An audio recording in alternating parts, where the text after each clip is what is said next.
তার মানে এটাই হলো কালাহারি ম্যাপের পাহাড়ের নিচে লুকিয়ে থাকা গোপন ঘর, আর যেটা গেরিনা আমাদের থেকে লুকিয়ে রেখেছে।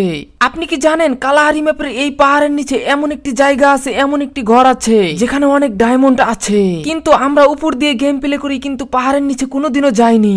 এখানে ঢোকার জন্য গোপন একটা রাস্তা আছে, কিন্তু ওই বড় বড় পাহাড়গুলো দেখতে পাচ্ছেন ওখান দিয়ে খুঁজতে হবে, যার জন্য এখন আমরা একটা বাইক নিব এবং বাইক নিয়ে রাস্তা খুঁজবো। যেহেতু পাহাড়ের নিচেই সেই গোপন ঘর, সেই ক্ষেত্রে পাহাড়ের আশেপাশেই কিছু থাকবে। আমার 99 মেরে গেরিনা মাটির নিচে ঢুকিয়ে দিছিল, তারপরে আমি ওখানে গোপন ঘরটি দেখতে পাইছিলাম, আর আমি বুঝতে পারলাম যে এই পাহাড়ের নিচ দিয়েই কিন্তু আছে সেই গোপন রাস্তা। হতে পারে সেটা পোর্টাল বা যে কোনো কিছু। অনেকে আমাকে পাগল ভাববেন, কিন্তু না, এটাই বাস্তব। আমি কিন্তু পাহাড় পর্বত নদী নালার আশেপাশ দিয়ে খোঁজাখুঁজি করতেছি। হঠাৎ করে আমার সামনে একটা ছোট্ট ভাঙা ওয়াল পড়ে যায়, আর 1 সেকেন্ড আমি এখানে নামার পরে দেখলাম আশেপাশে তাকিয়ে, আরে এখানে কিছু একটা তো আছে। আর তোমরা জানো যে এই জায়গাগুলোতে আমরা কিন্তু গেম প্লে করি, কিন্তু এখানে কেউ তো আসে না, তাই হয়তো বা এই জায়গাতে কেউ যাইতে পারেনি। আমি এখানে আসার পরে কিন্তু দেখো, হাই হাই, কিছু একটা তো দেখা যাচ্ছে এখানে, তাই না? দেখো পোর্টাল। ভাই গেরিনা কি দুষ্ট কি খারাপের খারাপ আমাদের থেকে লুকিয়ে রেখেছে, কিন্তু অতটা সোজা না আমার থেকে লুকানো। এখানে আসার সাথে সাথে এখানে আশ্চর্যবোধক চিহ্ন,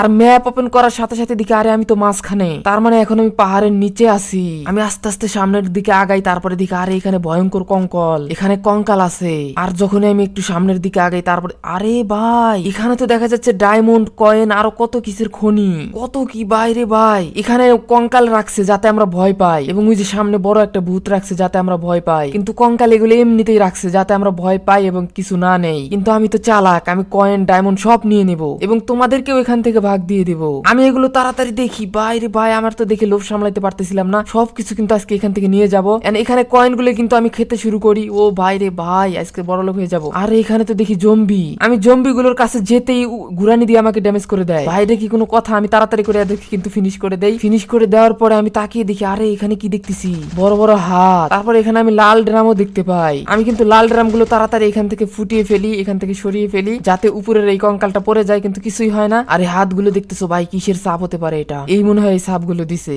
দেরি না করে আমি এখানকার কয়েন সবগুলো খাওয়া শুরু করে দিই, এবং এক পর্যায়ে কিন্তু এই কয়েন যা আছে সব কিন্তু আমি খেয়ে ফেলি। আর এখানে আরো 2টা জম্বি ছিল, এই 2টা জম্বিকেও কিন্তু আমি ফিনিশ করে দেই। পরাই আমাকে এলিমিনেটেড করছিল, কি শয়তান জম্বি রে গেরিনা এখানে রাখছে, মানে আমাকে তো কিছু করতেই পারলো না, কিন্তু আমি শেষমেশ কয়েন গুলো খেয়ে ফেলবো। ভাই এখানে ডাইনোসর, কঙ্কাল, কত কি রাখছে, মানে খুবই ভয়ঙ্কর একটা অবস্থা, মানে ভয় দেখাবে, ভয় তো আমি পাই না। যাই হোক এখানে কিন্তু আমি এই কয়েন গুলো খাওয়ার পরে এই কঙ্কাল গুলোকে কিন্তু একটু ড্যামেজ করি, মানে ফায়ার করি গান দিয়ে। তারপরে কিন্তু আমি ওদের যে ম্যানেজার আছে, মানে মেন যে প্রধান ভূত আছে, সেটাকে আমি ড্যামেজ দেই। তারপর আমার হাতে কিন্তু একটা হুক গান আছে, সেই হুক গান দিয়ে আমি তারপরে তার মাথার উপরে উঠি, মাথার উপরে উঠে বসে পড়ি। বসার একটু পরে হুট করে এখানে সবকিছু পরিবর্তন হয়ে গেল, মানে সব আগের মতো হয়ে গেছে। এটা ভাই চোখ টোক ভূত পুরাই কেমনে হয়ে গেছে ভাই। আমি এখান থেকে পালানোর চেষ্টা করি, কিন্তু আমার ক্যারেক্টার দৌড়া ভাই, তাড়াতাড়ি দৌড়া না কেন রে ভাই। হঠাৎ করে আমাকে লিমিট করে দিছে ভাই, আমি আর এখানে জীবনে আসবো না ভাই। কি ছিল আর কি হয়ে গেল এখানে ভাই রে ভাই।